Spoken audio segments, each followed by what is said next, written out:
रंजीता's creativity in garden में आप सभी का स्वागत है। मैं हूँ रंजीता। दोस्तों, आज हम अम्ब्रेला पाम या साइप्रस प्लांट के प्रोपोगेशन को लेकर बात करेंगे। दोस्तों, अम्ब्रेला पाम यह पाम की ही एक वैरायटी है।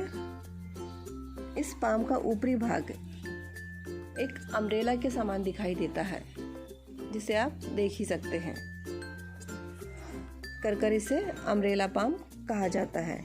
दोस्तों, यह एक एक्वेटिक प्लांट है, मीन्स यह एक वाटर लविंग प्लांट भी है, जिसके कारण इसे गीली दलदली मिट्टी में पसंद आती है। अधिक पानी में इसे फंगस से बचाने के लिए इसकी मिट्टी में चारकोल मिक्स कर लगाया जाता है। इसकी मिट्टी प्रिपेयर करते समय मैं इसकी मिट्टी में 2 भाग मिट्टी और आधा भाग गोबर खाद और आधा भाग सैंड और 1 भाग चारकोल का लेती हूँ। और इसे कम फर्टिलाइज़र की ज़रूरत होती है। इसे लिक्विड फर्टिलाइज़र भी आप दे सकते हैं। इसकी मिट्टी अच्छी गीली रखें। यह छोटे बड़े हर तरह के पॉट में अच्छे से चलता है।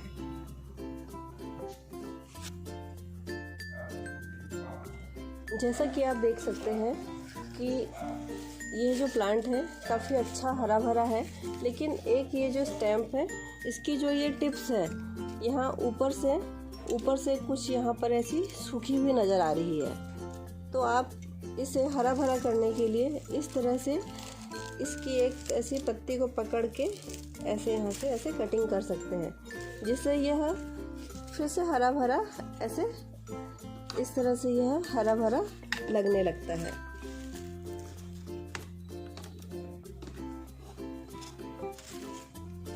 इस तरह से आप नीचे से थोड़ी सी कटिंग कर लीजिए, जैसे कि मैंने करी है।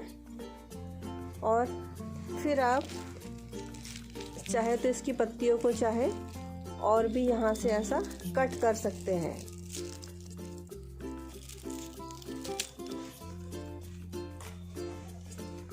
और इसे इस तरह से कट करके इस तरह से बना दीजिए। और इसे आप किसी भी वाटर बॉडी में ऐसा खड़ा न लगाकर ऐसा आड़ा ऐसा उल्टा करके पानी में ऐसा डुबो दीजिए। और ध्यान रहे कि इसका इतना पोर्शन एटलीस्ट पानी में डूबा हुआ रहना चाहिए। और आप देखेंगे कि लगभग 1 हफ्ते के बाद में इसमें जो यहाँ से इसका जो सेंटर पोर्शन है, यहाँ से ऐसे जो है जड़ें निकलने लगती है। तो आप इसे इस तरह से कटिंग कर किसी भी पानी के टब में या जार में वगैरह ऐसे रख सकते हैं। तो दोस्तों, इस तरह से आप इसमें देख रहे हैं कि मैंने जो इस तरह की कटिंग काट कर जो पानी में डुबाए थे, वह कुछ दिनों के बाद में इस तरह से ऐसा डेवलप हो जाता है। ये तो वैसे तो 8-10 दिनों में रूट निकल आती है, लेकिन इसे मेरे पानी में डाले हुए लगभग 20-25 दिन हो चुके हैं। और आप इसमें देख सकते हैं कि इसके जो रूट्स हैं बहुत ही अच्छे से डेवलप हो चुके हैं। और इसे अभी मिट्टी में हम चाहे तो ट्रांसफ़र कर सकते हैं। तो दोस्तों, इसे मिट्टी में ट्रांसफ़र करने के लिए इसके जो पुराने पत्ते हैं, इन्हें मैं पहले हटा दूंगी। कुछ इस तरह से कैंची की मदद से इनकी कटिंग कर लूँगी।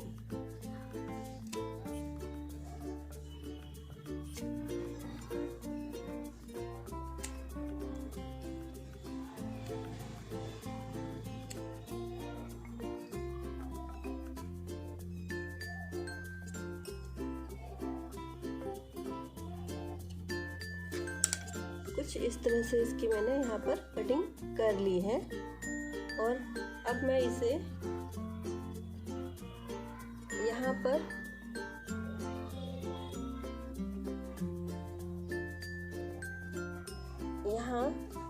पर इस पॉट में इसे यहाँ पर ट्रांसफ़र कर देती हूँ।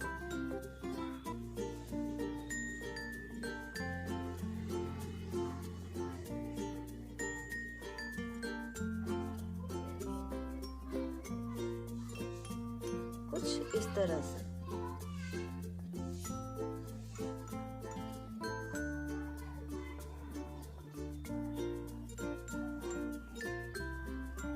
और चाहे तो आप इसका ऊपर का जो तना है इसे अभी काट सकते हैं, क्योंकि इसके रूट्स डेवलप हो चुके हैं और ऊपर से ऐसे शूट्स भी काफ़ी निकल आए हैं।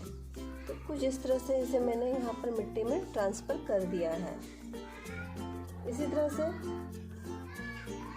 कटिंग किया हुआ ये एक और प्लांट है, इसे भी चाहे तो हम इसे मिट्टी में यहाँ पर ट्रांसफ़र कर सकते हैं। कुछ इस तरह से।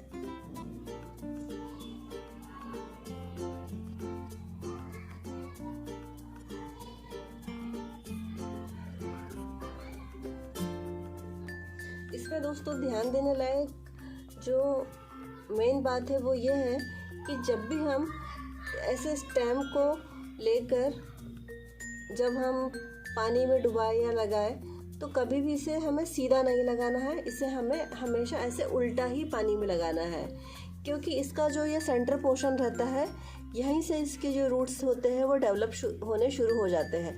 तो हमेशा इस बात का ध्यान दें कि जब भी इसे हमें पानी में डुबाना है तो उस समय हमें इसे ऐसे करके डुबाना है, ना कि ऐसे, है ना। तो अभी मैंने इसकी कटिंग जस्ट आपके सामने करी है, तो इसे मैं डेवलप होने के लिए पानी में यहाँ पर ऐसे डुबा देती हूँ। इसके प्रोपोगेशन का एक जो दूसरा तरीका है वो ये है कि गमले की मिट्टी को जड़ सहित निकालकर चाकू की सहायता से रूट को 2 या 3 भागों में डिवाइड कर भी हम इसका प्रोपोगेशन कर सकते हैं। यहाँ पर आप देख सकते हैं कि मेरे पास ये 2 बड़े गमले हैं जिनमें मैंने अम्ब्रेला पाम को लगाया है और ये बहुत अच्छे से डेवलप हुए हैं। तो मैं इन 2 गमलों को जड़ सहित इनकी मिट्टी को हिलाना नहीं चाहती हूँ, क्योंकि ये इनका जो लुक है दिखने में बहुत ही सुंदर लग रहा है। और जो मेरे पास में इन मटकियों में ये जो अम्ब्रेला पाम लगे हुए हैं, तो मैं इनका प्रोपोगेशन आपको कर दिखाती, परंतु ये मटकी शेप होने के कारण मैं इसको इस प्लांट को जड़ सहित इसकी मिट्टी के साथ में बाहर नहीं निकाल पा रही हूँ। और यदि यह इस तरह के छोटे पॉट में लगा हुआ होता तो मैं इसका जो है इजीली इसको मैं मिट्टी के साथ में इसे जड़ सहित बाहर निकाल सकती थी और इसको 2 या 3 भागों में, जैसे आप ये देख रहे हैं, ऐसे 2 या 3 भागों में यहाँ से कट कर इसके 2 और 3 भाग बना सकती थी। लेकिन मटकी शेप होने के कारण ये अभी मैं आपको कर नहीं दिखा सकती। तो मैं इस तरह से इन 2 तरह से अम्ब्रेला पाम का प्रोपोगेशन करती हूँ, या तो इस तरह के पॉट की जो मिट्टी है उसको जड़ सहित निकाल कर, पौधों को पूरा जड़ सहित निकाल कर उसकी चाकू की सहायता से कटिंग कर, और जो दूसरा वे है इस तरह से स्टेम को पानी में डुबाकर उसकी जो रूट्स है उसको डेवलप कर। तो इस तरह से प्रोपोगेशन कर हम इस अम्ब्रेला पाम को आसानी से 1 से 2, 2 से 4 और 4 से 8 बना सकते हैं। अम्ब्रेला पाम के बारे में संपूर्ण जानकारी, यदि आपको मेरा यह वीडियो उपयोगी व अच्छा लगा हो तो प्लीज़ मेरे वीडियो को लाइक, शेयर व सब्सक्राइब ज़रूर करिएगा। साथ ही बेल बटन को दबाना ना भूलें, जिससे मैं जब भी अपना नेक्स्ट वीडियो डालूँ वह सबसे पहले आप तक पहुँचे। Thanks for watching. Bye bye.